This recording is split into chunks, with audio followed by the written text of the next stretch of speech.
Mic check 1 2. 1 2 1 2 1 2. Mic check 1 2. Mic check 1 2. Yeah, I think this is good volume.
Mic check 1 2. Mic check 1 2. Testing some audio for those of you at home wondering what's going on.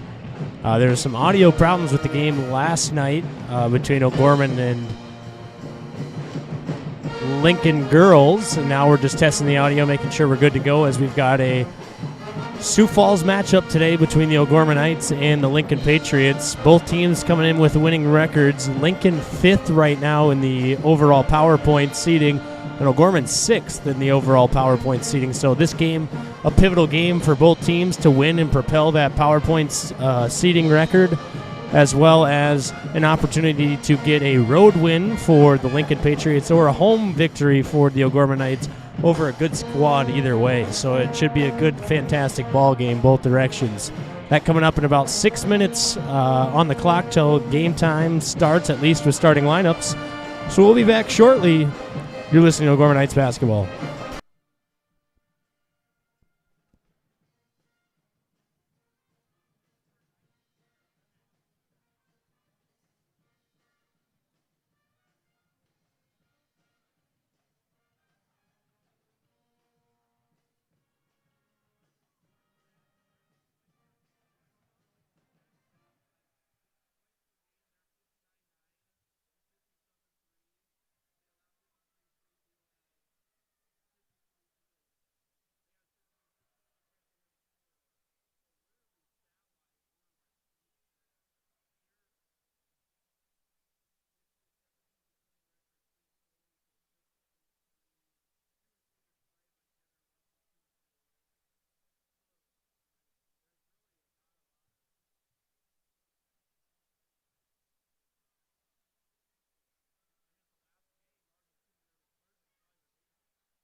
Welcome to O'Gorman High School here for a matchup between the Lincoln Patriots, the road team tonight, and the O'Gorman Knights here at home. Like I had mentioned just a few minutes ago, if you're just joining us, this is a matchup of the number 5 and 6 teams in the PowerPoint seed standings so far. Both teams looking to get a win against a good, experienced team halfway through the year. I mean, this is those type of wins that happen early in the year that really propel you forward for a season of success.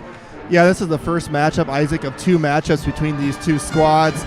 They'll play up again on February 6th at Sioux Falls Lincoln High School, so in a couple of weeks. And these games always mean just a little bit more. These are players that have probably played against each other for a long time. A lot of them are probably friends off the court as well, so a little bragging rights right in this game. Isaac, you played in this game a few times. Yeah, absolutely. You know, these are the guys that you play some summer basketball with. You go to a lot of open gyms. You play at wellness centers in Sioux Falls. These are the kind of kids that you're seeing at all those different venues. So obviously a lot of friendships and, you know, other sports as well. You know, there's a matchup with a couple of football players, which over the last few years, we haven't been seeing as many football players playing basketball across the city of Sioux Falls in general. So it's nice to see, you know, 3 or 4 of Lincoln's better players, football players, and same likewise for the O'Gorman Knights. Exactly, and Isaac, these teams are mirror images of each other this season through 8 games for O'Gorman, 9 games for Lincoln. Lincoln 5-4, O'Gorman 5-3. Lincoln scores 59.9 points per game. O'Gorman scores 57.3 points a game. O'Gorman and Lincoln both allow the same amount of points, 53.3. Lincoln a 6.6 point differential. O'Gorman a 4-point differential. O'Gorman 3-3 versus teams with winning records. Lincoln 3-4. The one difference might be O'Gorman might be a little fresher tonight. O'Gorman last played Tuesday night at Aberdeen Central, winning that one 50-39. Lincoln played up at the Corn Palace last night, losing 59-51 to the Mitchell Colonels, currently number 1 in power points. Yeah, and it was a good game up in the Mitchell, a tight ball game throughout. And, you know, when you're coming off of a road loss, there's a little bit of something to look forward to, obviously having a chance to get a shot at an inner-city rival. And I think that the Lincoln Patriots are going to come with some extra juice today. You know, coming off of a tough loss against the top team in the state, they're going to be looking to get back on track here against O'Gorman. And like you said, O'Gorman, a nice win up in Aberdeen. And they had to battle some conditions. They had their bus breakdown on the way to Aberdeen, did the O'Gorman boys. So they were stuck in Watertown for about an hour and a half at the Watertown High School waiting to get to Aberdeen. So a little bit of adversity for the O'Gorman boys that they battled through. And now they're here at home against a nice, good-sized crowd here against the Lincoln Patriots. And we're getting ready to tip off shortly. We'll get to the starting lineups and national anthem. And really, well, first, it's a really big stretch here before we get to the national anthem for O'Gorman. They have Roosevelt tomorrow afternoon, Isaac, which is right ahead of both of these teams in PowerPoint. So a big Lincoln tonight, Roosevelt tomorrow afternoon for O'Gorman. You know, kind of good measuring stick games to kind of see where you guys are, where O'Gorman's at going to the next week. And we're going to take a quick little break now for the senior prayer and the national anthem, then we'll be back for the starting lineups. This is O'Gorman boys basketball on the Bishop O'Gorman Catholic Schools YouTube channel.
And welcome back to O'Gorman High School. This is Brett Byler along with Isaac Struck. Tonight you're listening to the Bishop O'Gorman Catholic Schools YouTube channel. Both teams are getting introduced on the court right now. We'll go to Isaac right now. That will have the starters for tonight's matchup. So tonight for the Lincoln Patriots, they'll start number 1, junior 6-footer Edison Knoll. Number 3, 6'1" senior Tate Schaefer. Number 11, 6'1" senior Jack Smith. Number 23, 6'4" senior Braxton Moore. And then number 41, 6'6" senior Gary Crow. So a senior-heavy starting lineup with Edison Knoll being the only junior.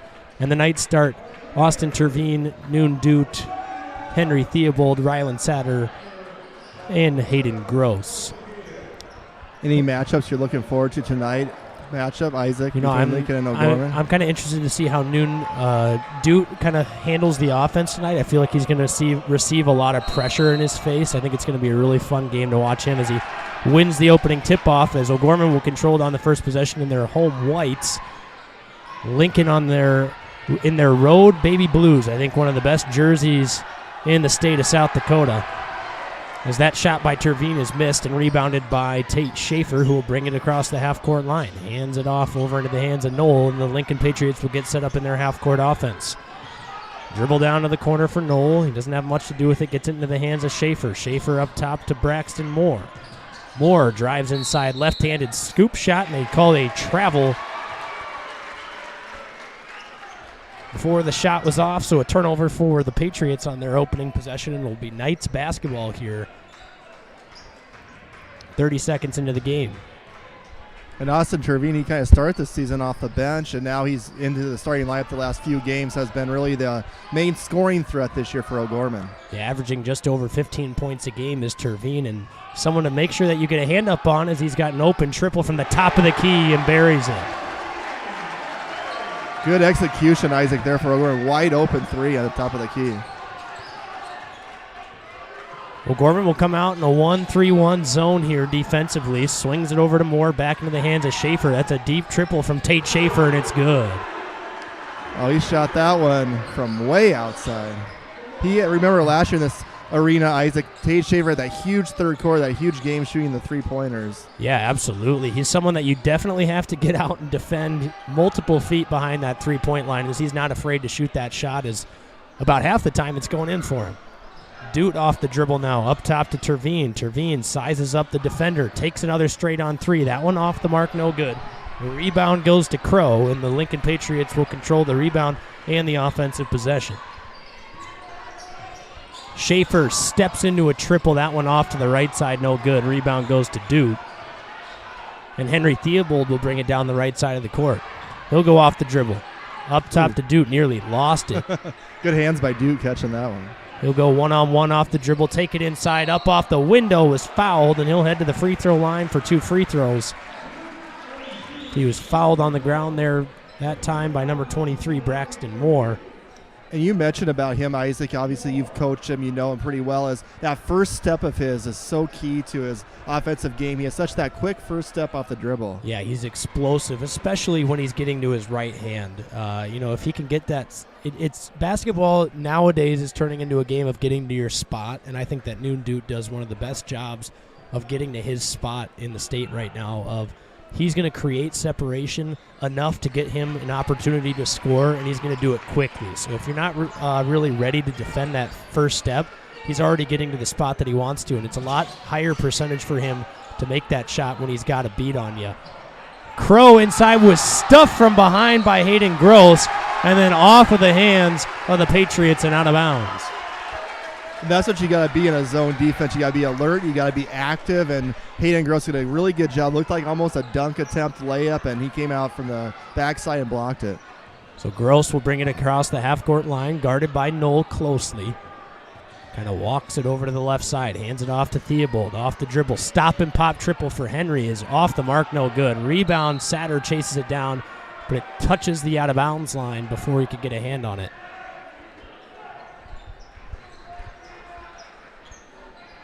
And both of these two teams are coached by veteran coaches who both have won quite a few state titles between them. Jeff Halseth has been with Lincoln since I believe, the 2008-2009 season. Coach Roby since the 2005-2006 season, two of the longest tenure coaches in AA boys basketball. Smith with it up top, inside to Moore. Kick out to Knoll. Three-pointer from the left wing is good.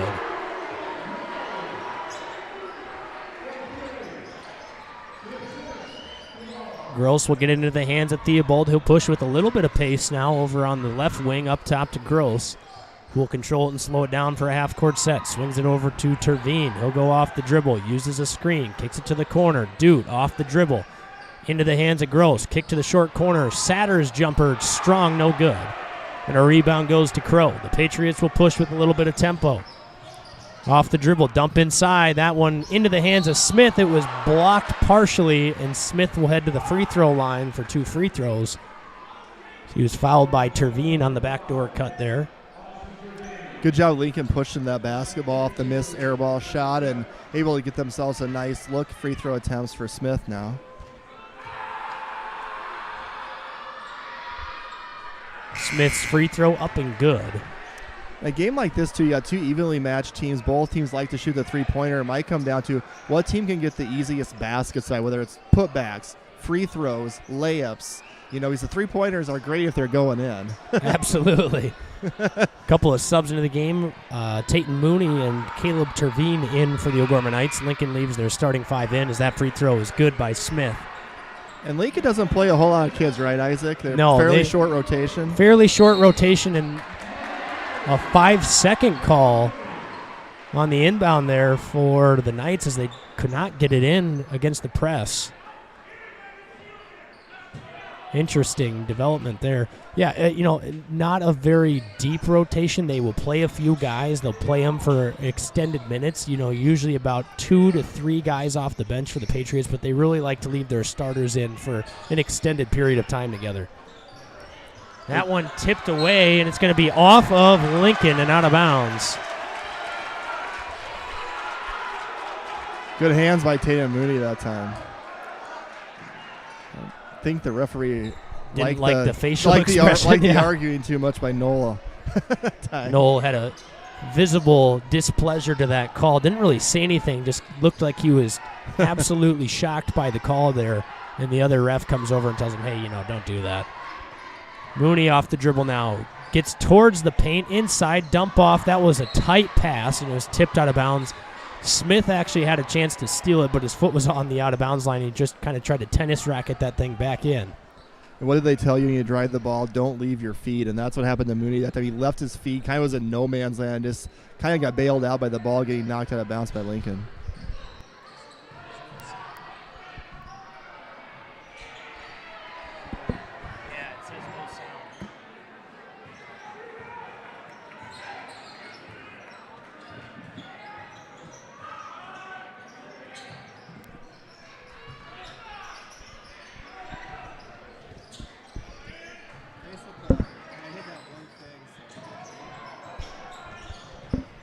Off the drive is Knoll.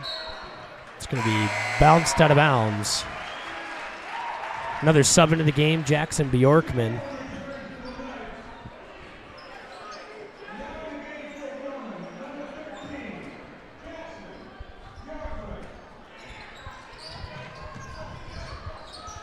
That inbounds pass is thrown away as Bjorkman tosses it straight out of bounds, intended for Mooney.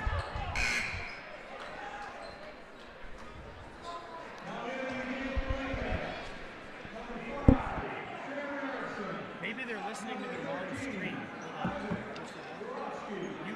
You keep talking. Let me make sure they're listening to the right stream.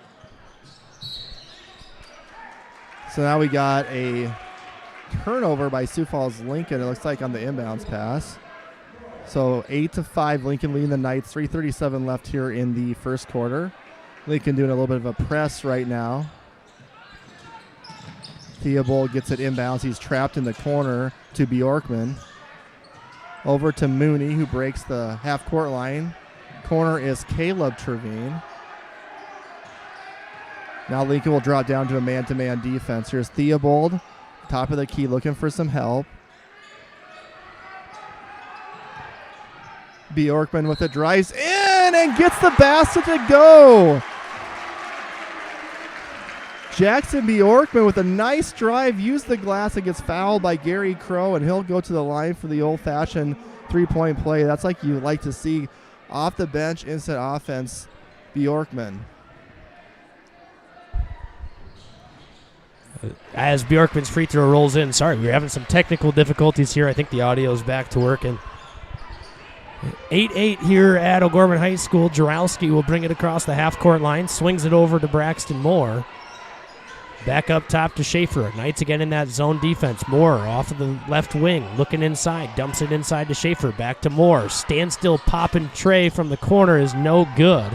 Rebound into the hands of Satter, hands it off to Mooney. He'll push with some pace down the right sideline. Bjorkman into the hands of Terveen. He missed the layup. And the rebound then poked away by Terveen. And Bjorkman will now dribble it around and swing it up top to Tate and Mooney. Good job that time. Terveen not quitting on the play after the missed layup. There's another missed layup. The Steelbold didn't get that one to go, and the rebound goes to the Patriots at number 5, Sam Erickson. Crow off the dribble, gets into the paint, tough, right-handed finish, couldn't get it to roll over the front of the rim. Sat up there for about a half a second and then fell down. And we're still tied up at 8 as Theobald swings it over to Mooney. Mooney looks over to Satter, backdoor, and looked like Terveen was open, and Satter couldn't get it to him. Now gets it back to Caleb Terveen. He'll go off the dribble, uses a screen from Bjorkman, kick to Bjorkman in the corner. Bjorkman, 10 seconds on the shot clock, gets it to Mooney. Mooney's going to have to do something with it here. Not a lot of space to create. Mooney inside, left-handed scoop shot, nearly got it to roll in off of the backboard. And a nice rebound by Braxton Moore clears the possession for the Lincoln Patriots. And they'll have a chance to take the lead here. Really good defensive sequence for Lincoln that time. Kind of cut off everything to the basket and kind of forced a late heave by Mooney. Schaefer off the drive. There's a little bit of a hand check before the shot and a foul called. This is a new reffing crew, I think. Yeah, I was going to say, I haven't all seen three these of guys. these, I don't know if I've seen any of them before. Mass substitutions now for both teams. Knoll back in, DeGroot in for Lincoln. Number 15, DeGroot, that 6'5" sophomore.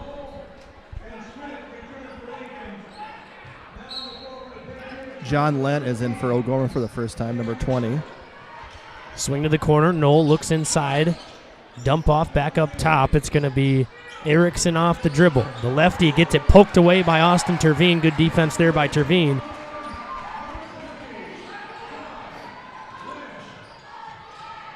Terveen shot blocked out of bounds. And the Knights will still keep the possession with 27 on the shot clock. Nice block there inside by Crow. And now Braxton Moore will check back in and Tate Schaefer will check back in. So look at that. I mean, about as fast as a breather as you can get. Basically just a swallow of water. Let's say a couple sips of water, wipe your sweat off your forehead with a towel, and I'll go back in. Right back in. Don't even get that warm-up top on. Austin Terveen with it over on the left wing. Dump inside to John Lent. John Lent goes to work. Right-handed scoop shot. It was blocked. It's going to be a jump ball call. That'll go to the Lincoln Patriots. So Lincoln's defense really picking up the play this last 2 or 3 possessions for O'Gorman. A block shot, a turnover, a shot clock violation almost, and they've doing a really good job here. Only 8 points for both these teams. Kind of a low-scoring first quarter. Smith up top to Braxton Moore. He'll look inside, swing it over to Tate Schaefer. Tate Schaefer dump off inside to DeGroot. He'll go off the dribble, guarded by Lent. Corner pass, pocket to Knoll, who drives through a lot of contact. Going to call a hand check there on Henry Theobald.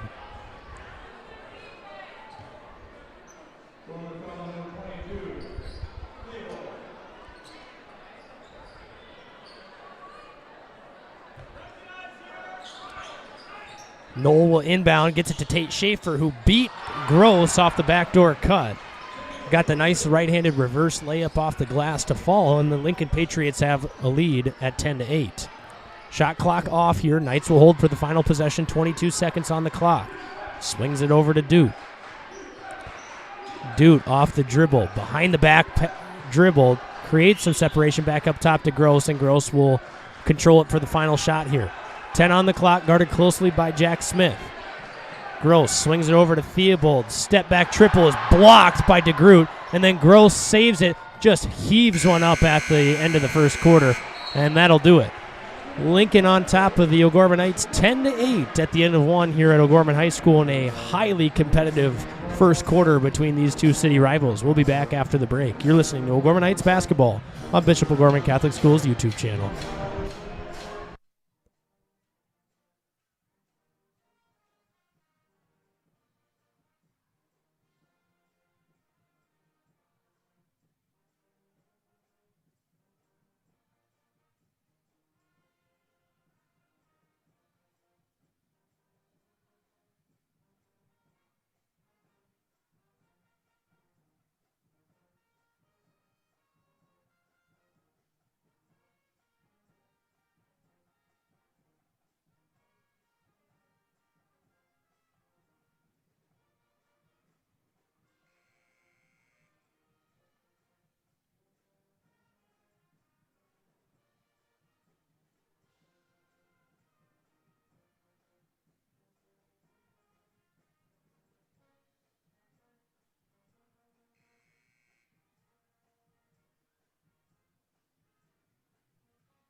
And welcome back to O'Gorman High School. We have a great matchup in high school boys basketball.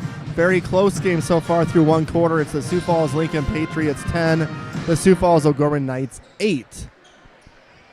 Patriots right now ranked 5th in power points. O'Gorman ranked 6th in power points. Lincoln 5-4. The Knights 5-3. Very competitive first quarter. Now for the start of the second quarter, here's Isaac Struck. It'll be Gross with the basketball, bringing it across the half-court line. Knights in a half-court set here. As Doot doesn't have much to do with it now, he'll dribble over to the left wing, swings it over to Gross. Stop and pop triple for Gross. Front iron, no good. Nice rebound by Doot, who then saves it into the hands of Gross. Theobald's step-in three, no good. Rebound again offensively by Satter. He goes up with it and gets swatted by Crow, and then goes up for another opportunity. And that time was fouled, and that's going to be Crow's second foul here early in the second quarter. Well, he engulfed that first shot. Holy moly. Good job by Satter to go right back up at him. That's what 6'6", sometimes, or 6'3" will do to you. Yeah, that was a long arm basically retracting that ball back in. As Satter's free throw is good. 10-9, Lincoln leading the Knights. The start of the second quarter here at O'Gorman High School. Second free throw up and good by Satter. Knocks down both. Tied up at 10 here. Braxton Moore with it over on the left wing. Up into the hands of Knoll. They'll extend it 1-3-1 zone. Knights have been in that quite comfortably so far this evening, trying to force Lincoln to really move that ball around to find an open shot. Crow gets it, and then it was tipped from behind by Theobald, then off the hands of Satter and out of bounds. Seems like the Knights really put in this, zone defense pretty hard this week, as Roby really getting after the Knights over certain points as Knoll threw that one off the back of Satter, and then it turns into a three for Schaefer. That's a very relaxed basketball that the Lincoln Patriots have been known for playing over the years, kind of letting a lot of freelance play go, as that time Knoll uses his brain and throws one off the back of Satter as Austin Terveen drops in a triple and ties it right back up. Smith into the hands of Schaefer now. Schaefer with it on the right wing. Up top to Knoll. Knoll back to Schaefer. Schaefer thought about a three. Dumps it inside to Crow. Nice pass inside to Braxton Moore, who was fouled underneath the basket, and he'll go to the free throw line for 2 free throws. So Schaefer with 2 threes for Lincoln. Austin Terveen with 2 threes for O'Gorman.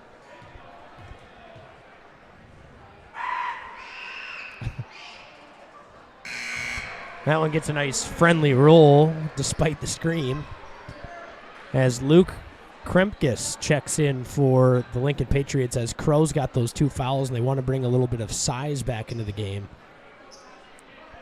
The 6'5" junior getting his first appearance of the evening.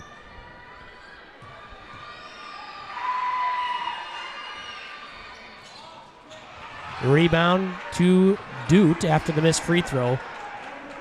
Up front to Terveen. Terveen nearly lost it, then goes baseline and has to give a pass. Nice backdoor feed to Gross, but it was tipped a few times, and then Knoll gets to the floor first and corrals it for the steal, and that's a foul there charged to Hayden Gross. That's one of those that the NBA is trying to eliminate, where the offensive player kind of runs in front of the defensive player who's trailing and then basically stops all momentum to try to draw a foul, which is exactly what Moore just did there and flagged Gross with his first personal. I thank James Harden for that rule. Yeah, literally. Off the dribble handoff. Schaefer will step into a three from the top of the key. Too strong, no good. Rebound goes to Terveen. Terveen off the dribble now. Kicks it over to Dute on the right wing. Stop and pop triple is good. Noon Dute buries the triple, and the Knights lead 16-4.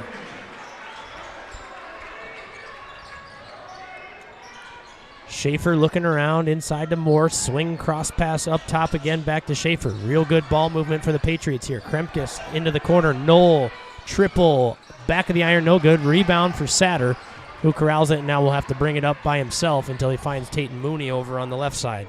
So against this 1-3-1 defense, I think if you're Lincoln, where are you trying? Where are the spots, the sweet spots to try to get open shots against the zone defense like that? I'm going to say you kind of want that short corner spot just down off of the block where you make that bottom guy come out and guard you as Terveen fires a 3-2 strong.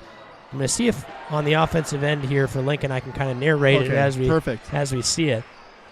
Mooney buries a triple from the top of the key, and now a timeout from Coach Halseth as the Patriots find themselves down by 5 here in the second quarter. As Schaefer gets warned by the official walking back to the bench. So he was kind of getting into it with Austin Terveen as he was walking, and now I'm trying to read lips here. Alex Roby was visibly displeased there by Tate Schaefer. So anyway, back to what I was trying to say, in that 1-3-1 zone, you kind of want to get some guy down in that short corner area, almost 2 of them. You kind of want to attack it like a 3-2 setup where you got 3 guards up top and 2 guys at the at the low post, low block area. Kind of get it to one of them and have one of your guys on the opposite post slip up to that, high post area near the free throw line. Right. You're trying to get those 3 defenders on the inside to have to do as much back and forth movement as they can. O'Gorman obviously wants to double team the point of attack. If you're someone that's on the opposite side of the ball, you got to be looking for that cross court pass. O'Gorman wants you to throw that pass, but it's a tough pass to throw.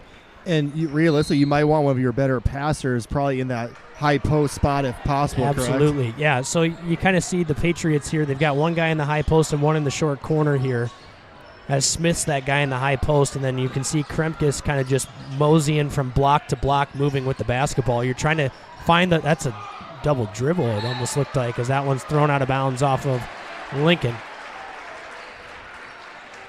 Yeah, it was almost like Knoll that time didn't know what he was kind of doing, and like you said, he pretty blatantly double dribbled, but I think the refs were so surprised they kind of just let it go. Terveen trying to get the ball inbounded. And another 5-second call for the Knights. And that's rare to see in one half, having 2 of those called. You can see Coach Roby visibly upset by that. Inbound into the hands of Schaefer. Man-to-man off of this inbound play. Swings it over to Jack Smith over on the right wing, back up top to Schaefer. 27 on the shot clock. He'll dribble drive inside, dump it off to Smith, who then got his shot blocked by Austin Terveen. Terveen will push with a little bit of tempo all the way down the lane and then got fouled on his shot attempt at the rim, and he'll head to the line for 2 free throws. No, they're going to say it was on the ground before the shot. And Lincoln not in the penalty yet. Gross and Theobald check back in for Terveen and Dute.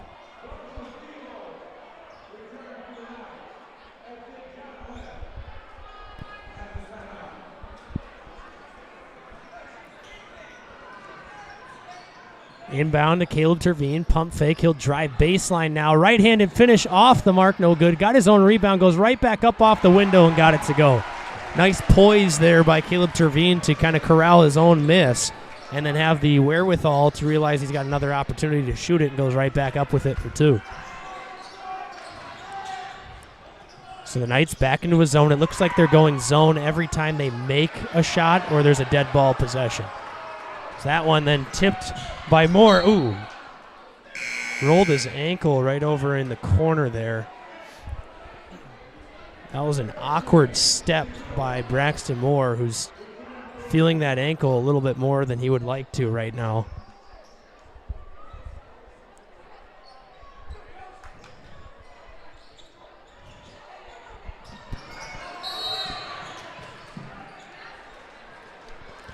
We've got a timeout for the Knights. 30-second timeout.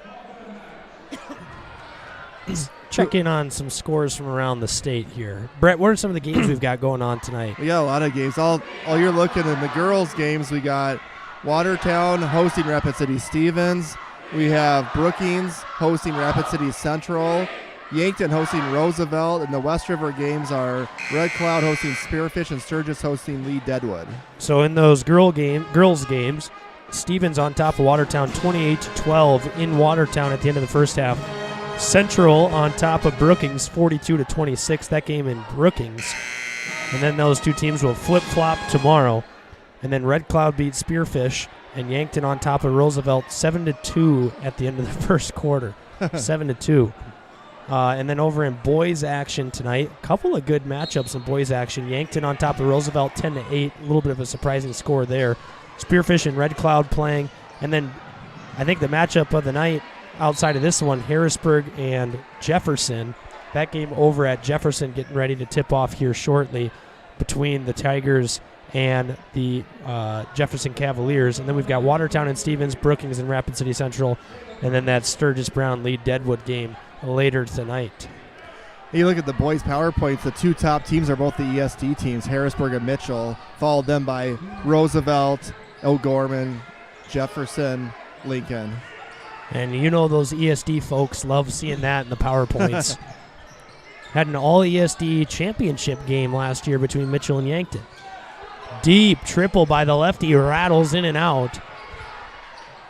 As Erickson took that one from that Tate Schaefer range earlier, and it rattled in and out, and then a rebound for the O'Gorman Knights and a foul called on the Lincoln Patriots. That was on Crow, his third. So he gets a foul about 80 feet from the basket, and now he's going to have to sit for the rest of the first half and possibly the start of the third quarter.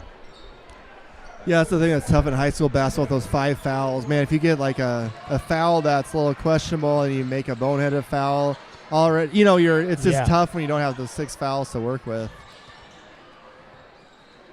Mooney off the dribble into the hands of Dute. Dute swings it back to Mooney in the corner. Oh, Theobald lost that one through his hands, and then Erickson winds up with it, goes off the dribble and brings it all the way over to the left wing. Up top to Braxton Moore. Swings it over to DeGroot. He'll go off the dribble inside. Tough shot for DeGroot, no good. Then swats out his own rebound. And Erickson will hoist another deep triple. That one off the front side of the rim, no good. Knights rebound and clear it. Lincoln only 4 points here in this quarter. Dute, step back triple. Front iron, no good. Rebound goes to DeGroot. Into the hands of Moore. Moore spins into the paint, then bumps into a defender. Schaefer, standstill triple from the top of the key is butter. So that's Schaefer's third 3 already here in the first half.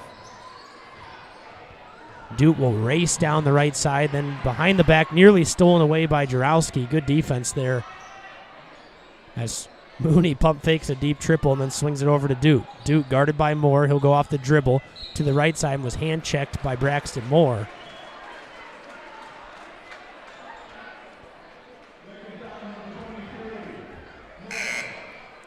As Austin Terveen will check in for Henry Theobald. That'll be Moore's second foul, 4th team foul by the Patriots. 21-17, Knights leading, 2:08 left here in the second quarter. So the Knights now will be in the bonus for the rest of the quarter. As Terveen jab steps twice, gets to the paint, then flings it to the corner. Gross, stop and pop triple. That one, a lot of net, not a lot of rim. as Jarowski pushes the tempo, kicks to the corner. DeGroot stands still, triple is butter. And just like that, the Patriots are right back into it after back-to-back threes. Terveen drives inside, had it blocked away by the Patriots. And now Lincoln all of a sudden with some momentum could use a bucket here to take the lead. Moore off the dribble, spin move, had it poked away. Dute with the steal. He'll race down the right sideline. Drive inside, up off the window, and one.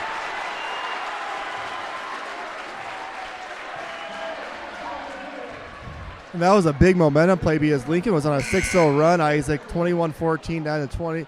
And then all of a sudden, Dude, and that was kind of almost a dangerous foul in a way where he kind of almost got underneath him on that layup attempt. I can't help but laugh at these young kids in the front row there shushing the Lincoln student section after that and one. Some serious animosity here out of the youngsters. You never did that once in your playing day, no. did you? No. Dude's free throw finds the bottom of the well. Knights lead by 4. After it looked like Lincoln had all the momentum, Duke makes a good hustle play and gets the and one. DeGroot in near the free throw line, kick out to Knoll. He'll drive, kick to DeGroot, spin move. The ref call a travel there. I think he said he palmed the ball that time, which you don't rarely see. Interesting. Is Jeff Halstuff not agreeing with that one? I don't know if I agree with that one, honestly, either. Bjorkman off the dribble now, guarded by Schaefer closely, hands it off to Dute. A minute left here in the first half. Dute drives into the paint, gets his defender up off of his feet, nearly got the layup to fall, and then he'll head back to the free throw line as Dute got to his spot again, then Drew Erickson up off the ground. I think you can see O'Gorman, some of the scouting report here on Lincoln is a lot of pump fakes when you drive the ball to the basket. You've seen Terveen do it. You've seen Dute do it. Get these guys in the air and then kind of get into their bodies, draw those fouls.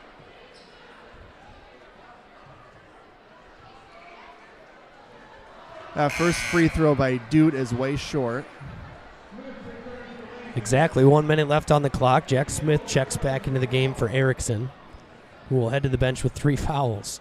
So Lincoln in some foul trouble here. A couple of their guys, you got Crow with 3 and Erickson with 3. And Dude's second free throw is good. I say, Isaac, when you play a short rotation, too, that can be problematic if you get a couple of guys in foul trouble. Exactly. I think we're seeing some extended minutes out of DeGroot so far in the absence of Crow. As Schaefer steps into a deep triple around the rim and out, no good. Bjorkman went up to grab it and was poked out of bounds by Jack Smith.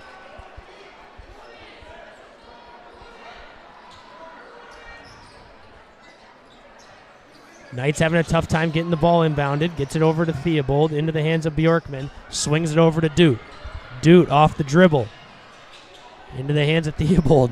Nearly threw that one away. Gross with it, about a 12-second difference between shot and game clock here. Satter over on the low block. He'll back down Schaefer. Turnaround hook shot, good. A little bit of a size advantage there for Ryland Satter over Tate Schaefer, and the Knights lead by 7. Schaefer looked at the basket there with his feet just in front of the volleyball line. So he gets it over in the left wing into the hands of Jarowski. Jarowski fires a pass up top to Knoll. 2 seconds on the clock. Knoll drive inside. Nice Euro step into the paint, and he gets the shot to fall at the end of the first half.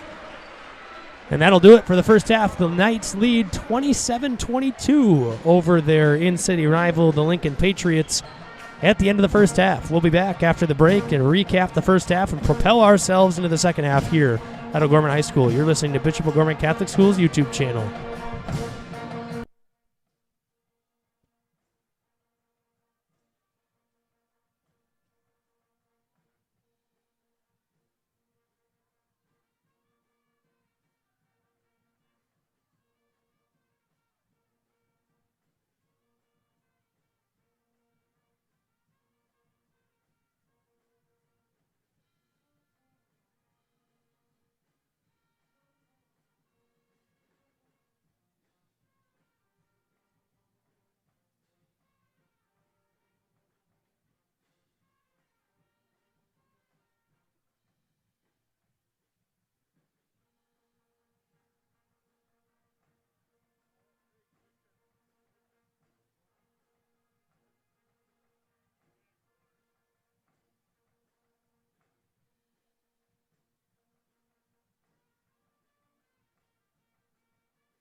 Welcome back to O'Gorman High School as we get ready to start second half action here in just a moment between the O'Gorman Knights and the Lincoln Patriots.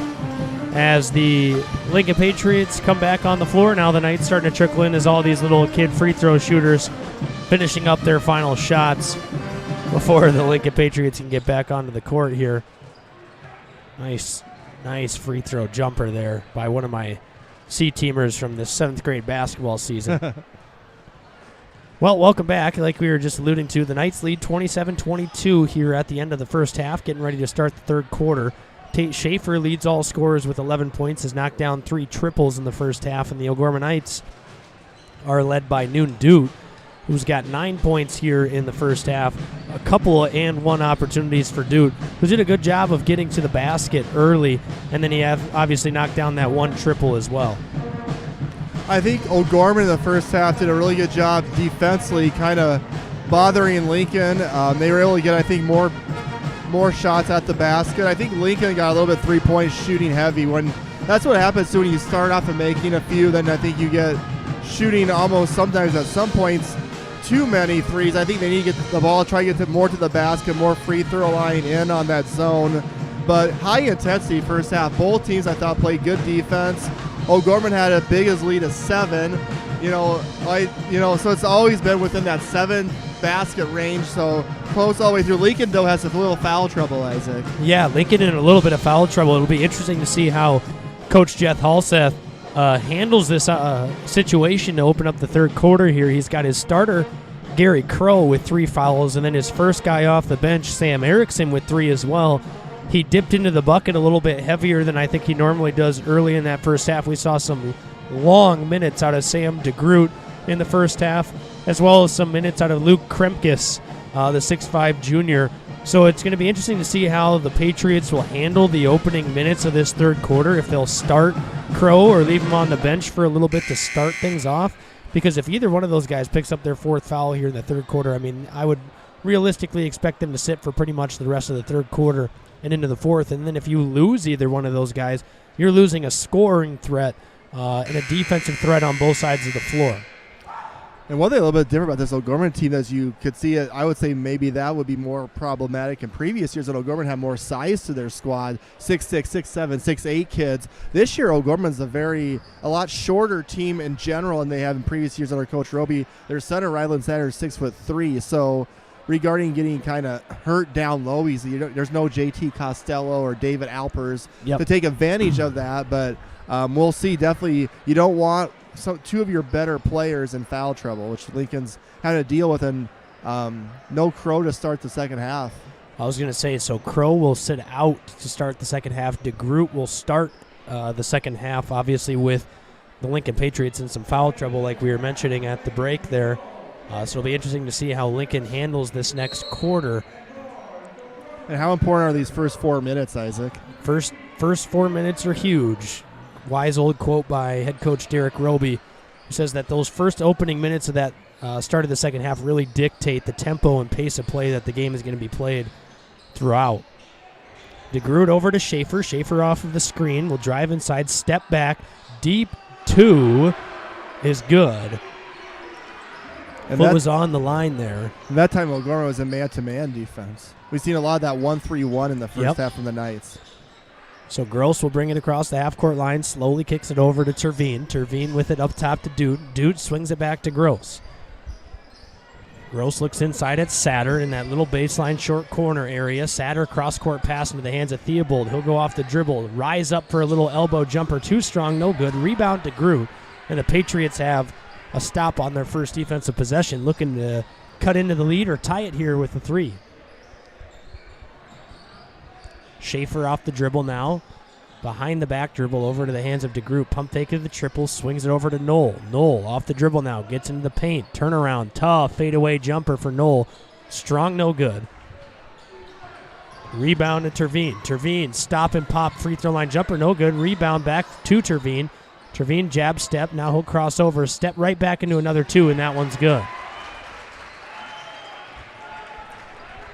tough shot by Austin I was Trevine. just going to The say. easy shot, he kind of short-armed it, and then the tougher one, he drilled. And I think that was a little bit of a – I knew that I just missed that shot, and I know that if I just put a little bit more oomph on it, it's going to go in, and confidently walked in and knocked it down. That's a shooter's mentality, scorer's mentality shot right there. Forget the previous one. And Yep. Nice three by Moore that time to answer. 29-27 here at the 6-minute mark of the third quarter. Knights clinging to that lead. They had a 5-point lead at halftime. It was 7 before Lincoln hit the shot to end the quarter. As Trevine looks inside, dump off to Satter. Satter will back down to Groot. Little bit of a bully ball there, and then DeGroot says, not in my house, and swats that one back to the floor. As Moore steps into a triple from the wing. Too strong, no good. Rebound tipped off of the Patriots and out of bounds.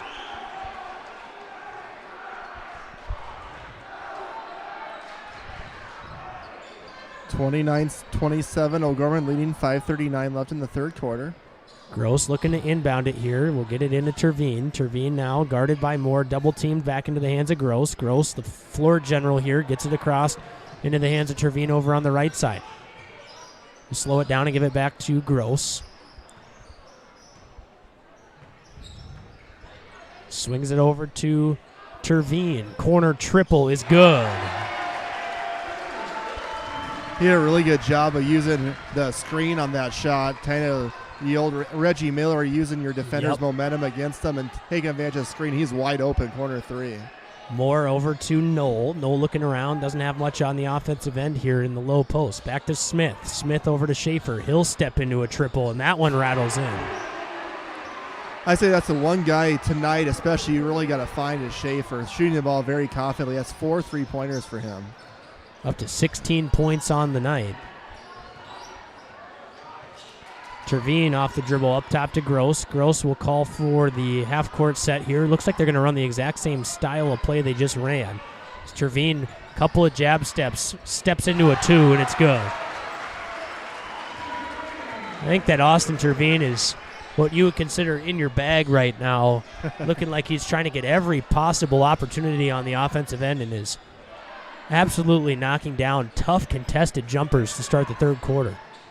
Yeah, he already has 8 and a quarter for the Knights. And Schaefer's standalone 3, no good that time. They lost him there, and we're fortunate that he missed one of the easier shots he's had so far this evening. Doot with it. Looking at a matchup problem here. Drives into the paint. Up, rises over. Just kind of short-armed that shot. So he got probably to the spot that he wanted it, and then he rolls up and looked at the ball was kind of slipping out of his hand as he was getting ready to release it, and then just left it about a half a foot short. Moore off the dribble now. Swings it over to Knoll. Pump fake of the 3. Drives inside. Turn around to DeGroot. Up top to Schaefer. 15 on the clock here. Schaefer off the dribble. Gets it in the hands of Jack Smith. Smith will use a screen and then go over to the right wing with nothing. Do it back to Moore. 7 on the shot clock. DeGroot, long triple. Strong, no good. Rebound to Theobald, who then gets it into the hands of Austin Trevine. Push him with a little bit of pace. Trevine nearly turned it over. Now he's getting double teamed in the corner. Throws it wisely off of the foot of Braxton Moore. And will give the Knights a more fresh opportunity on the offensive end as Gross, Theobald, and Doot come out as Mooney, Caleb Trevine, and Bjorkman check in. And now here comes Crow back into the game for Lincoln. He had to sit those first 5 minutes of the quarter with those 3 fouls. And one thing O'Gorman's done really good tonight is rebound, not allowing Lincoln to really get any offensive rebounds. Sometimes those long 3-point attempts, you get long rebounds. O'Gorman done a really good job rebounding tonight. Trevine inside to Bjorkman on the low block. Gets it back to Austin Trevine now. Austin off the dribble, kicks to Caleb. Caleb off the dribble now, inside, tough shot. He was fouled on the ground before the shot by Tate Schaefer. That'll only be Schaefer's first foul.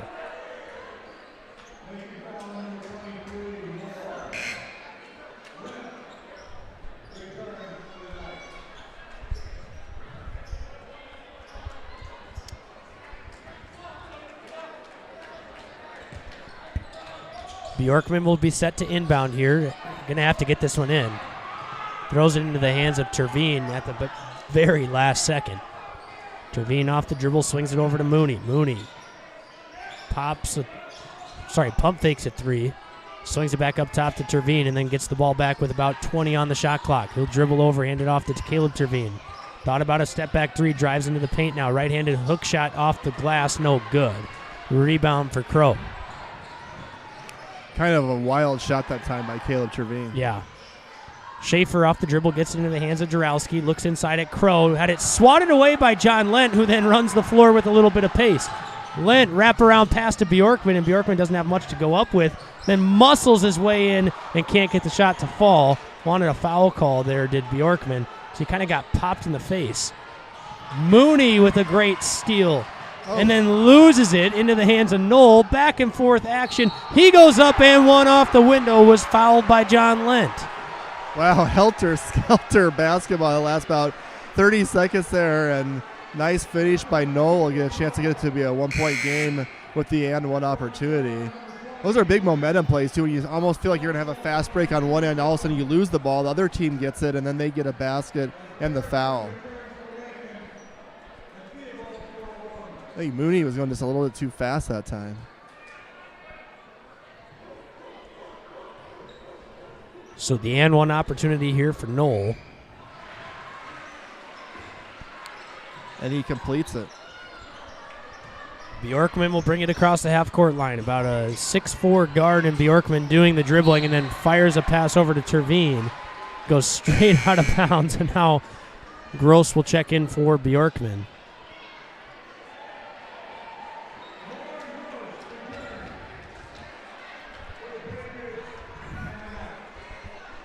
Now Braxton Moore will bring it up for Lincoln. This is kind of what we expected, Isaac. These two teams are very evenly matched with the records and also by the stats coming into the ball game. A one-point game right now, 34-33, Knights leading. So Moore off the dribble. Swings it over to Erickson. Erickson drives inside. Cross-court kick to Schaefer, who fires a tough contested three. It's going to go off the hands of Mooney and out of bounds.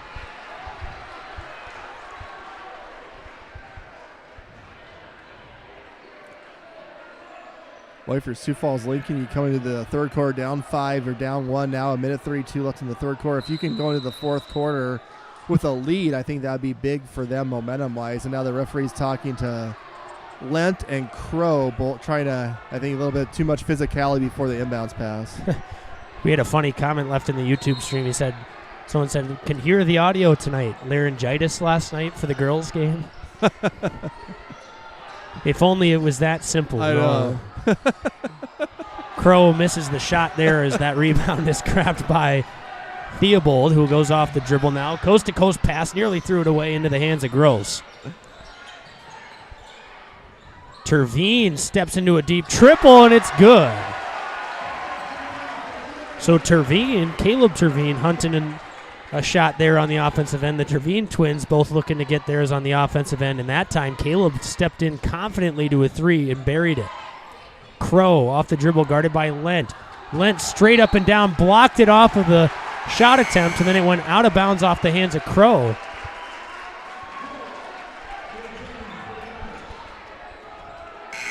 Good minutes here in the third quarter for John Lent. A steal, a block. I have those guys that do the little things. Lent providing some good minutes here for O'Gorman off the bench tonight.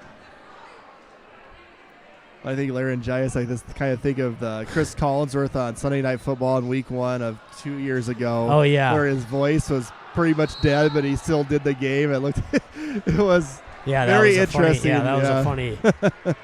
The outcome wasn't funny. It's funny to me, but the broadcasting was. So a timeout here for the Knights, 30-second timeout, as they once again could not get that ball inbounded. So I think you might know if this answer, Isaac. Will go over some of these kids, and I know there's going to be a lot of guys already commit for football next year, and some of the colleges, we got a lot of football players in this ball game. Yeah, you've got, starting with Lincoln, Jack Smith over there, the SDSU wide receiver commit, Gatorade Player of the Year offensively for South Dakota AAA football. A really good talent at wide receiver. And then you've got Jarowski and Schaefer both heading off to USF. That wide receiver and quarterback connection will take their talents over to USF next year. And then for the O'Gorman Knights, Ryland Satter committed to North Dakota State, and Henry Theobald committed to North Dakota. It's fun to see those football players playing basketball their senior year after being committed already to go play football in college. It's that extra commitment that they've had to continue to support their school, play some basketball, and get that competitive edge out during the winter season. Dute now off the dribble. Crossover dribble guarded by Jack Smith. Back into the hands of Caleb Terveen. Terveen off the dribble now. Swings it over to Gross. Gross looking at Dute. He'll pull it up to the top of the key.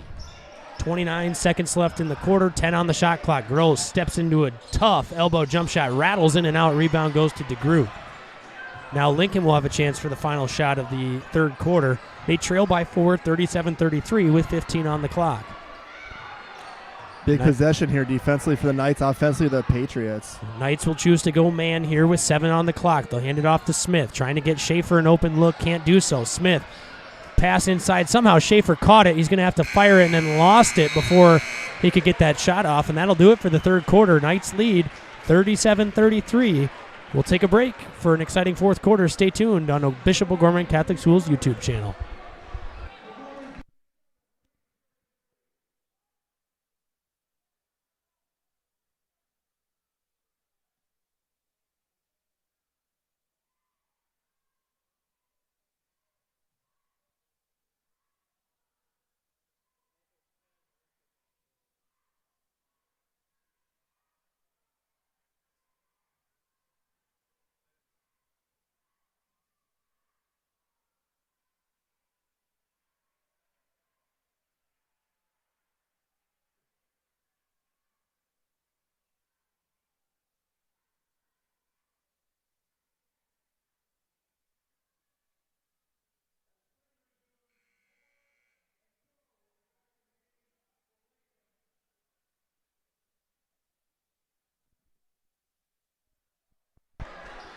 Welcome back to the Bishop O'Gorman Catholic Schools YouTube channel. This is Brett Byler along with Isaac Struck. Really good boys AA basketball game tonight between the 5-3 Sioux Falls O'Gorman Knights and 5-4 Lincoln Patriots. Knights leading the Patriots 37-33 starting the fourth quarter. This game has been close all the way through. Lincoln led 10-8 after the first quarter. Knights led 27-22 at halftime, and Lincoln cut the gap by 1 point in the third quarter, trailing 37-33 after the fourth quarter. Knights possession. Here's Isaac. Terveen off the dribble up top into the hands of Theobald. Theobald looked like he wanted to fire the backdoor pass and then had to get it into the hands of Satter, who they're going to call an over and back call, as Roby displeased by the offense, not the call. Trying to tell the Knights that they have to come to the basketball, which is obviously a main point of focus when you think about how active that Lincoln defense can be. And then Satter steals it right out of the hands of Crow and then gets it into Terveen's hands, and the Knights will be able to clear this ball across half court after forcing a turnover right away after one of their own. Satter with one of those, I may have just made a slight mistake on the last possession. I'm going to make up for it all at once here and rip that ball out of the hands of Crow. Terveen steps into a tough two. No good, and then a foul from behind on Satter. Those are those tough fouls on a rebound opportunity, especially early in the quarter where you've now got one foul. You're 4 away from sending Lincoln into the bonus. It happens from 80 feet away from the basket. It's always when you're so big and strong like Satter, too, and you bump into someone a lot, smaller than you knock them a little ways, and then it ends up getting you a foul. Absolutely. Moore with it over on the wing, up top to Jack Smith, swings it over to Knoll. Knoll looking inside. Off the dribble, cross-court pass to Schaefer. Schaefer settling on the right wing, hands it up top to Smith. Smith over to Moore. Back pass over again to Schaefer. Steps into a deep triple. That one no good. Rebound. I think Crow just got his fourth foul. Yep, they're going to call a foul on Crow. That's his fourth. We'll see if Coach Halseth will leave him and take him out, what he decides to do. They will take him out and go with DeGroot here.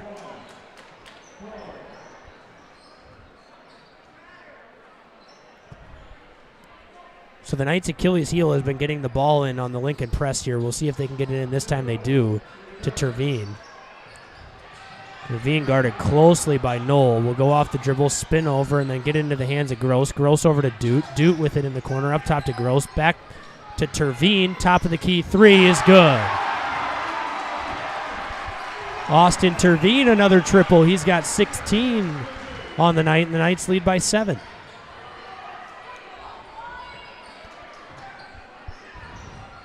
Knoll with it over on the right wing. Swings it over to Smith, into the hands of Schaefer now. Patriots need a basket here. As then they turn it over into the hands of Terveen. Terveen off the dribble down the right wing. The crossover into the hands of Satter on the cut. Couldn't get the shot to fall. Gross nearly tipped it in and then got called for a ticky-tacky foul over the back. And that'll be the second foul of the quarter on the Knights that has happened on the offensive rebound opportunity. Did everything right to except make the layup, basically. You know, great defensive play. Good job by Satter running the lane. Perfect pass. Just didn't get it, and then you kind of make it even worse by getting the over-the-back foul. Yep. So the foul leads to a timeout from Lincoln. Do you want to maybe check to see what some of those scores happen in Isaac and Oh, Art? you sure bet I will. Awesome. All right, over across in AA girls action. Rapid City Stevens leads the Watertown Arrows 39-28 over in Watertown at the start of the fourth quarter. Rapid City Central on top of Brookings 65-50. Yankton on top of Roosevelt 23-12. Sturgis Brown, oh man, what a basketball score. Over the lead Deadwood 21-1 with 6 minutes left in the second quarter. And then Red Cloud defeated Spearfish. Then over in AA boys action tonight. Harrisburg on top of Jefferson 11-2 to start the second quarter. So Jefferson scores 2 points in the first quarter at home against Harrisburg. Roosevelt on top of Yankton by 6 at the half. And then Spearfish defeated Red Cloud. And then I've got no score updates from the Watertown Rapid City game or from Brookings and Rapid City Central. It looks like that Watertown-Stevens game is a double-header. Correct. And that game obviously will not have started yet. That's going to be a late tip-off over in Watertown between those two squads if that fourth quarter is just starting in the girls' game, and the boys will have 15 minutes on the clock for warm-ups before they start theirs. So Smith with it over into the hands of Schaefer now. Schaefer looking around, tries to fire a pass into the hands of Moore, and then cross-court pass to Smith.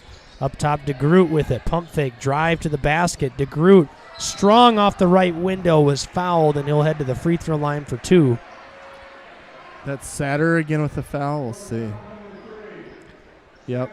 I think that Halseth has been pleasantly surprised with the play of DeGroot, you know, kind of thrown into the rotation. Not that he hadn't played this year because he had played good minutes off the bench, but kind of thrown into a bigger role this game in the absence of with Gary Crow in foul trouble. Yep, I almost knocked over my drink there. With the absence of Gary Crow in that foul trouble, DeGroot's really had to play some long offensive, defensive stints in this game, and he's done a pretty good job of controlling that paint area. He's been solid on the defensive end with a couple of blocks. He knocked down that triple and then a nice drive to the basket when Lincoln looked like they had really nothing going on the offensive end. He converts to a 2 at the line and brings them within 5. And that allows them to set up their press, too, and you make a dead ball like that, make a couple of free throws. Knights breaking it. So Terveen with it. Top of the key. He'll go off the dribble, hands it off to Mooney. Mooney dribbling around the top of the key over to Caleb Terveen. Caleb using a screen from Satter. Steps into a deep triple, and it rattles in. That was a deep triple by Caleb Terveen that falls. Those Terveen boys and the three-pointers tonight, Isaac. I think that's about 6 between them. And then Jack Smith tries to tap pass one, and Caleb in transition. Stop and pop triple. Heat check, no good. Rebound for Austin Terveen. You're right on the heat check. 'Cause I think he had his brother Austin wide open for a layup. He decided just to fire the 3. As Roby tells him, I know you just hit 2, but settle down there. Because he had Mooney in the corner and then he had Austin underneath the basket. missed it, as those two kind of just laugh it off as Austin knocks down the first free throw. Can't be too upset. Roby really can't be too upset there because the Knights did get the offensive rebound and are at the free throw line with the clock stopped trying to score. But if that would have been the air ball bank shot that he missed and then Lincoln goes down and scores in transition, you might have a red-faced Derek Roby. Well, and O'Gorman now has their biggest lead of the game, Isaac, too, so a 9-point lead, which will put a smile on Coach Roby's face as well with 5 minutes left.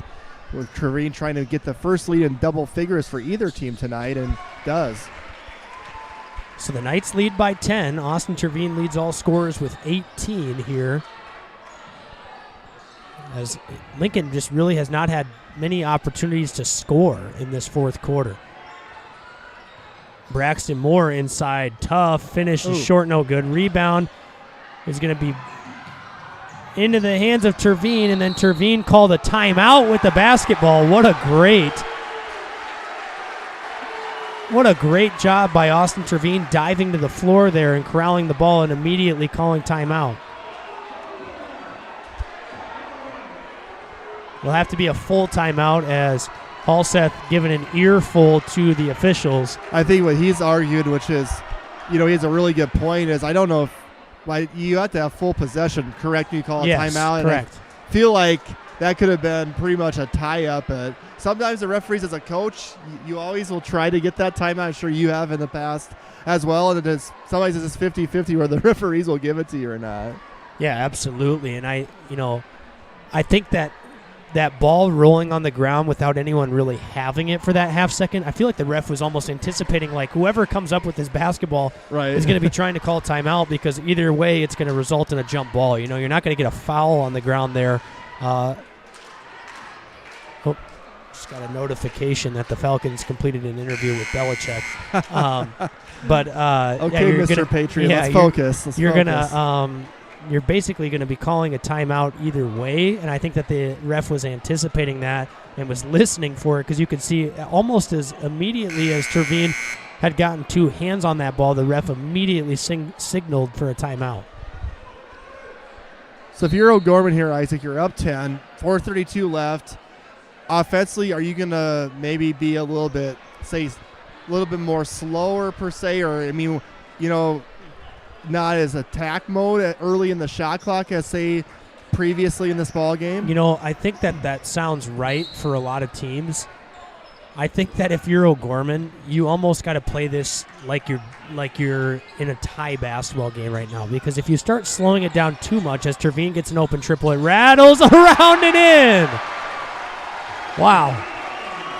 I think that if you try too hard to wait for a patient shot, you're going to get some pretty poor shots towards the end. I always dislike when teams start being passive too early. Especially if that's not really your mentality as a team, where exactly. This O'Gorman team, it's it's kind of like they have the gunner mentality. They want to play faster, type of thing too. It's a younger team as well, so it might even be hard to tell a team like this to play slow anyway. So. Exactly. Now you get inside of 2 minutes, and obviously you want to slow it down. But I think right now you just continue to play with the momentum you've had and keep getting those offensive opportunities that they have been so far. Mooney into the hands of Trevine, and then he dribbled it over the half-court line. As that pass essentially went right between the legs of Austin Trevine. And it was like an in-between of a bounce and a straight catch, where it hit the floor literally below his waist, and it was too hard for him to try to choose if he was going to catch it off the bounce or just catch it in the air, and ended up kind of getting caught right in the middle of both. And that foul on Satter is actually going to send Crow to the free throw line. So Knights in the penalty pretty early here in the fourth quarter with 3:40 left. And this is a way for Lincoln, obviously, to get back in the game with the clock stopped. If you make a few free throws, maybe set up a press, make a turnover, the momentum can change pretty quickly. Crow's free throw is no good. Tough situation for Crow to be in. You've been on the bench basically cold as ice all game. Especially the second half. Especially the second half. He's probably played 2 minutes total. And he's just trying to kind of get his bearings out there. As usually usually a higher volume shooter. So O'Gorman, does that look like they turned it over? They threw it to each other out of bounds? Or which how? you can do, but I'm wondering if they said that the pass was thrown before Gross stepped out of bounds. I think you're right. I think that Gross's foot was still technically in the air and he hadn't established 2 feet out of bounds to catch that. This Crow will back down Satter and then flip up a shot that rolls out, no good. Rebound for Caleb Terveen, who gets it into the hands of Gross. Gross brings it across half court with a little bit of pace. Terveen, pump fake, drives inside, gets back to that elbow jumper that he loves and buries it. The mid-range game is not dead yet here in Sioux Falls, South Dakota, as Terveen's knocked down about 3 of those tonight. That pass too high for Jarowski, who then dives to the floor to get it. I'm going to call it jump ball. Pretty incredible effort there as Jarowski was face down on the floor and literally reached his hand behind his back and was able to get basically a couple fingertips on it and create the jump ball and the extra possession for the Patriots. My older age, that looked a little painful for me to watch. Yeah, that's why you stretch before games. Exactly. That might have ruptured some sort of shoulder something there. Something with my back would have went out for sure. And Schaefer misses a 3-pointer there. Lincoln Isaac just struggling offensively here in the second half. Only 3 points in the fourth quarter. They've only had 14 points in the second half in 11 minutes of play. So just good defense for O'Gorman, just kind of cold shooting for Lincoln. Absolutely. Gross has to get it in, gets it into Terveen. Terveen into the hands of Caleb Terveen, into the hands of Doot. Doot with a little bit of pace. Then will pull it out wisely, nearly had it poked away back into the hands of Gross.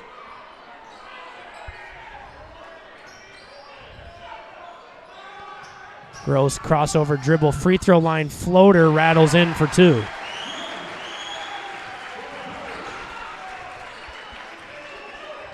That was a tough shot by Gross there.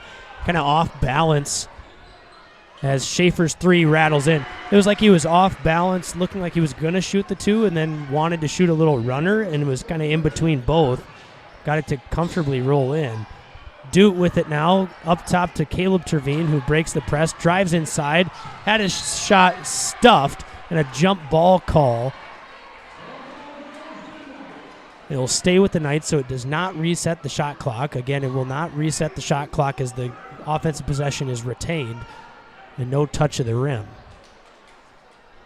3 jump balls here in the fourth quarter. Ball is inbounded to Satter. Satter guarded by Crow, drives baseline, gets inside, finishes off the window for 2.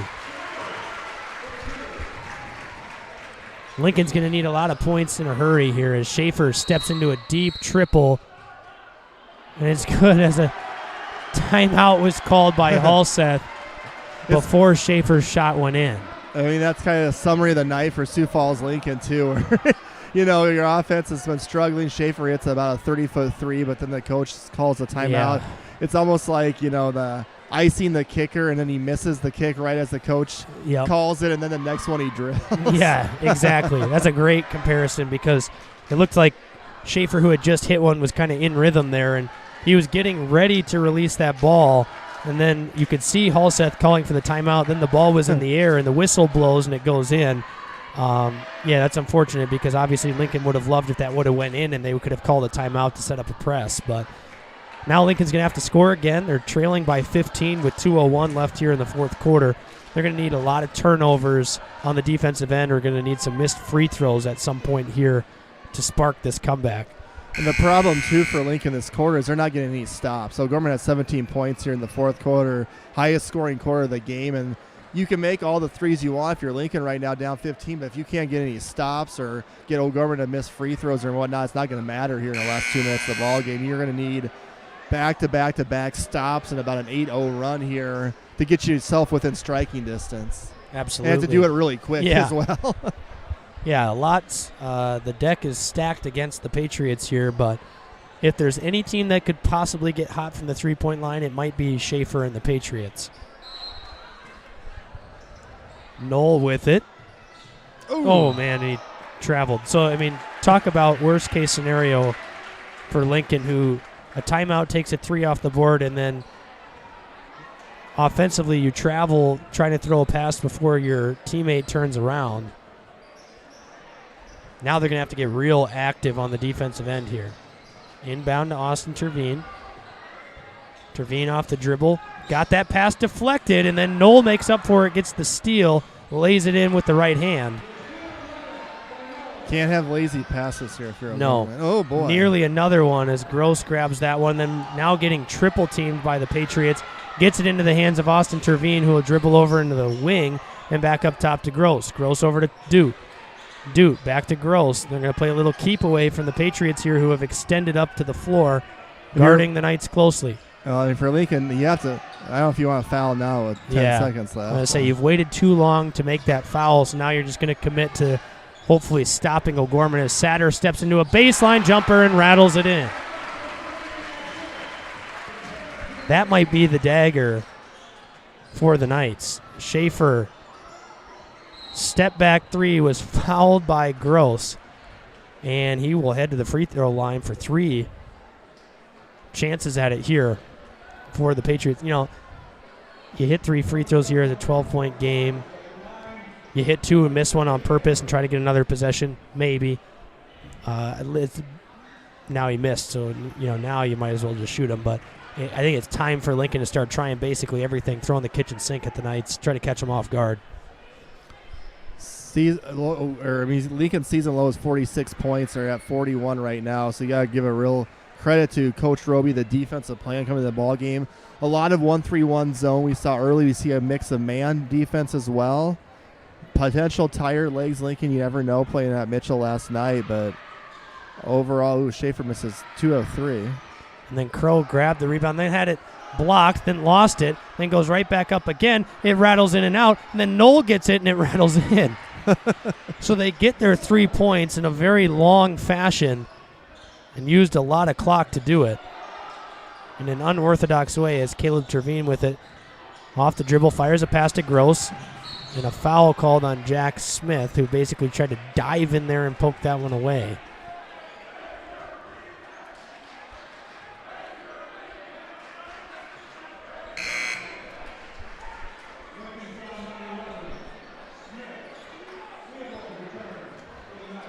Lincoln only 3 fouls. They get a couple more fouls to get O'Gorman the penalty.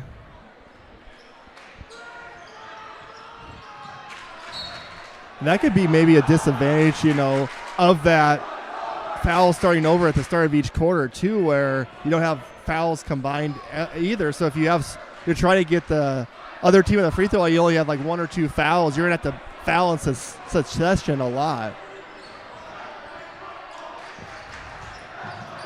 Oh. Terveen lost that one out of bounds. Nothing more demoralizing for a basketball team than your student section chanting out, "Let's play football." Crow, standstill triple in the corner is good. Well, there's 9-point game, 3-possession game here, so still a slight chance. I don't know if Reggie Miller's walking through the store anytime soon, but or Tracy McGrady.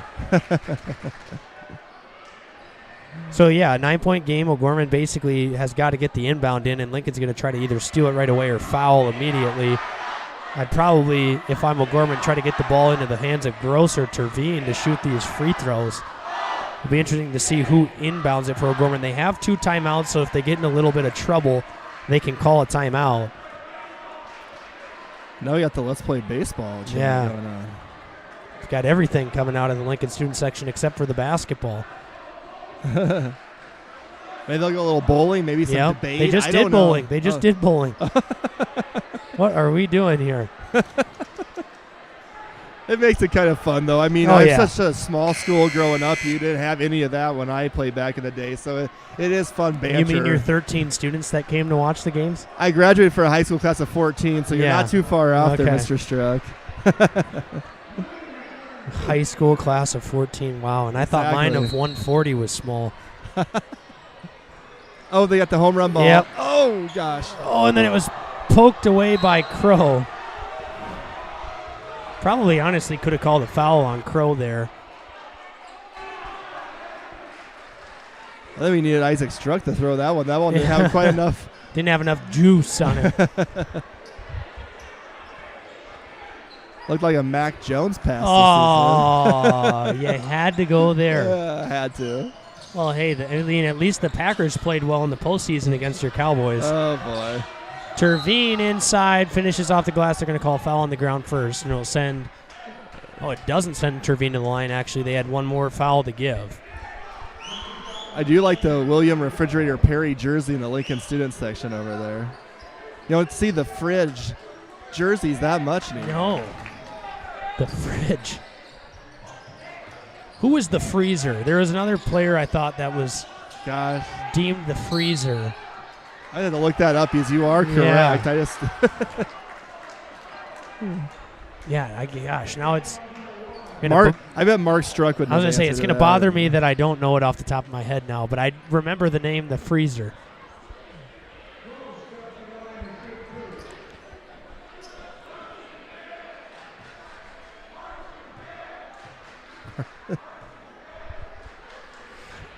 Now we're getting a marching band chant.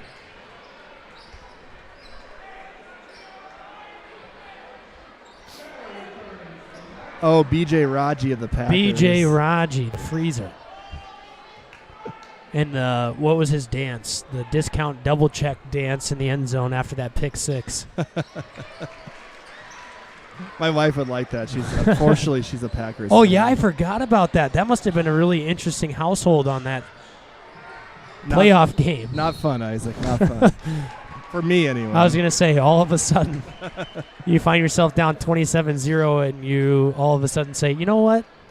I'm actually not going to cook dinner tonight. I think you can make dinner while I sit here and sulk on the couch. So that'll do it here from O'Gorman High School. The Knights beat the Lincoln Patriots 57-47 here at O'Gorman High School as the Knights controlled the second half here at O'Gorman and used a big start to the third quarter and a start to the fourth quarter to propel themselves to a victory at home. Yeah, they sure did, Isaac. It was kind of almost, I would say wire to wire, but after the first quarter, once O'Gorman got that lead in the second quarter, got up to 21-14. Lincoln made that little run before half. 27-22 at half. 10-11 for Lincoln in the third quarter. Not a lot of scoring, so it was a 4-point game. And then O'Gorman's offense in the fourth quarter scored 20 points. Terveen had a nice stretch of baskets. Ryland Satter did.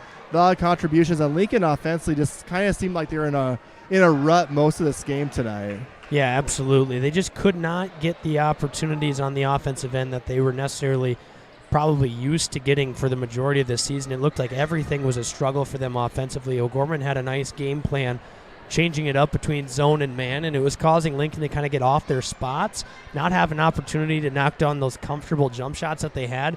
And I really thought the paint presence from O'Gorman tonight kind of was a tale of the tape as Lincoln struggled to get anything around the rim tonight. I mean, you had 20 points from Tate Schaefer. That was just under half of your points, and those were all, 3-point or deep 2-point jump shots. And you had a couple other threes sprinkled in there. I think that they probably only had maybe just barely double figures in the paint with some fast break layups and whatnot because they really struggled to penetrate the gaps and get inside the block, if you will. It seemed like everything was forced outside, which is exactly what O'Gorman wanted to do. And there's no second chance opportunities either. You know, off those like I said, a lot of times you shoot a lot of threes in a ball game, especially if you're playing zone. Where you don't technically have a guy you're going to be assigned to box out. You might get long rebounds. You might get second chance points.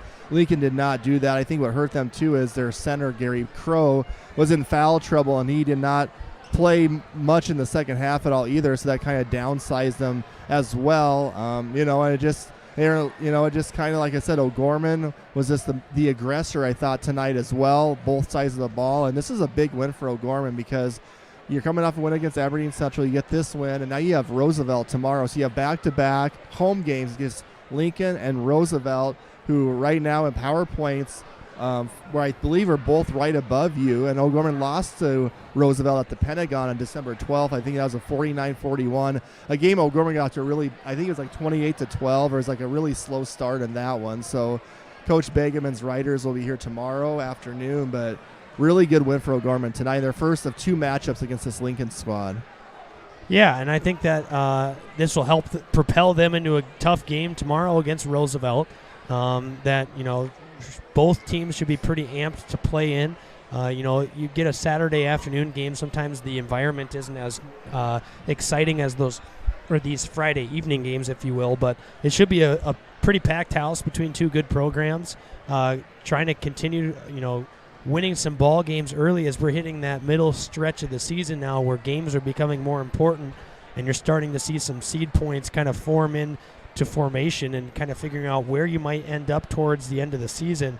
So it's a pivotal point of both teams' season-long goals and aspirations here, as O'Gorman came out with a big victory tonight, and they have a big one tomorrow as well. Yeah, no, we don't want to forget either.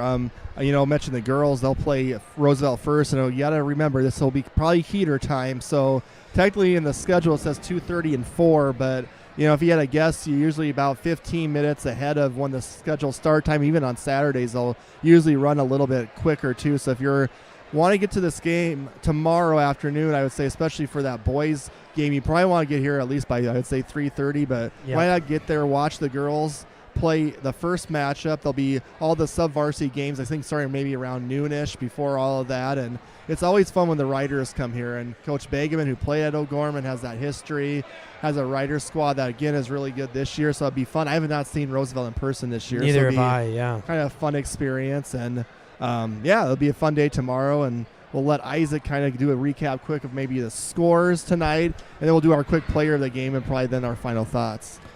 So scores from around the state, a lot of final scores and some still in action. As we'll start with girls action. Watertown lost to Rapid City Stevens at home, 55-50. Rapid City Central and Brookings' final score was 78-67. Pretty high-scoring girls basketball game over at Brookings tonight. Roosevelt over Yankton with a minute left, 29-27. So they've used a strong second half as they were down by double digits in the first half. Sturgis over lead Deadwood right now, 33-6 at the half, and then Red Cloud beat Spearfish. Then we've got boys action.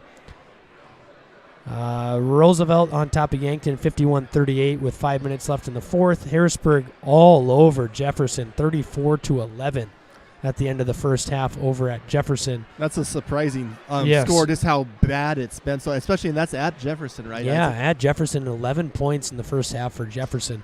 Watertown and Rapid City Stevens just tipped off. It's 3-2, a minute into the ball game over at Watertown. Spearfish over Red Cloud, and then I've got no score update from the Brookings Rapid City Central game, which had an 8 p.m. start time on the schedule. It's probably underway now over at Brookings. Awesome. And I think, player of the game tonight for O'Gorman, I think it's pretty easy choice. I think Austin Terveen, game high 23 points. He was really, really good in the second half of this ball game. Hitting threes, hitting pull-ups from going to his left, hitting the pull-up going to his right. He was efficient, too. I mean, it wasn't one of those games where you score 23 points, you shoot the ball 25 times. He was really efficient with his shots. I thought for the most part, they were really good shots, too. He's kind of a gunner. He's going to get the ball. He's going to shoot quite a bit, but he was really vital in that third quarter, getting that lead, and then also holding off in the fourth quarter. I thought his twin, Caleb Trevine, had some really big plays in this game as well. Yeah, a couple of juice plays, hit a couple of threes in that second half, and had a couple of steals on the defensive end, played some pretty good ball. I mean, both of those boys on the team, provided something on the offensive and defensive end tonight. And then I thought that another nice game tonight from Noon Doot and Ryland Satter, who grabbed a lot of those second chance boards in this one, and John Lent with a couple of good minutes off the bench defensively for the O'Gorman Knights. Yeah, I was going to mention Lent real quick. I'm glad you mentioned him, Isaac. He didn't play a lot, but he was effective doing the little things when he's in the ball game, and that's, Coach Roby always says his key phrase is be a superstar in your role. And, if you have defined roles on teams, those are usually the teams that go the farthest, because you're not going to have 10 scorers. You might have 2 scorers, but then who's going to be your scrappy players? Who's going to be your leaders, and John Lent, I think, kind of understands his role. He doesn't play outside of it. He gets in, he hustles, and he's only going to probably play 6 to 8 minutes, every game, but you got to be ready, and he was tonight. And hopefully they're all ready tomorrow with the quick turnaround, get some good sleep tonight. You'll be in your own beds, obviously, which helps. So should be a fun afternoon tomorrow at O'Gorman. Absolutely. Well, thanks for listening tonight. For O'Gorman Knights basketball, we've got our doubleheader tomorrow between Roosevelt and O'Gorman. And that game will be broadcast here on Bishop O'Gorman Catholic School's YouTube channel. So thanks for listening again. I'm Isaac Struck, Brett Byler. Go Knights. We'll see you tomorrow.